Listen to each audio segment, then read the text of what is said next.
உதாரணத்துக்கு அனைத்து இந்திய அண்ணா திராவிட முன்னேற்ற கழகம் பொன்மனச்செம்மல் புரட்சி தலைவர் எம்ஜிஆர் இருக்கின்ற காலத்திலும் சரி, அம்மா இருக்கின்ற காலத்திலும் சரி, சாதாரண தொண்டன் கூட எம்எல்ஏ ஆக முடியும். உதாரணத்துக்கு எங்களுடைய தொகுதியில ஏற்காடு சட்டமன்ற உறுப்பினர் பெண் உறுப்பினர் 100 நாள் வேலை திட்டத்தில் பணிபுரிந்தவர் அம்மா அவர்கள் எம்எல்ஏ சீட்டு கொடுத்து எம்எல்ஏ ஆக்குறாங்க. 100 நாள் வேலை திட்டத்தில் பணிபுரிஞ்ச ஊழியர்.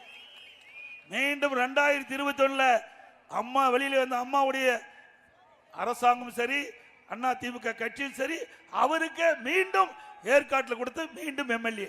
அதே போல கள்ளக்குறிச்சி சட்டமன்ற இருக்கிறார்ல, அவர் பெயிண்ட் அடிச்சிட்டு இருந்தாருங்க. சாதாரண பணி செஞ்சார், கட்சிக்கு விசுவாசம், கட்சிக்கு உழைச்சார்.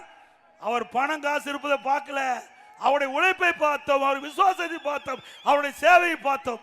அவருக்கு கள்ளக்குறிச்சி அனைத்து இந்திய அண்ணா திராவிட முன்னேற்ற கழகத்தின் சார்பாக போட்டியிடுறதுக்கு வாய்ப்பு கொடுத்தோம். இன்னைக்கு எம்எல்ஏவா இருக்கிறார். இதுதான் அண்ணா திமுக பொறுத்த வரைக்கும் மதம் கிடையாது, ஜாதி கிடையாது, பணக்காரன் ஏழை என்பது கிடையாது. யார் இந்த இயக்கத்திற்கு விசுவாசமாக இருக்கிறார்களோ அவர்கள் நிச்சயமாக உயர்ந்த இடத்திற்கு வர முடியும். நிறுவனம் அண்ணா திமுக வர முடியுமா? சாதாரண ஏழை வர முடியுமா?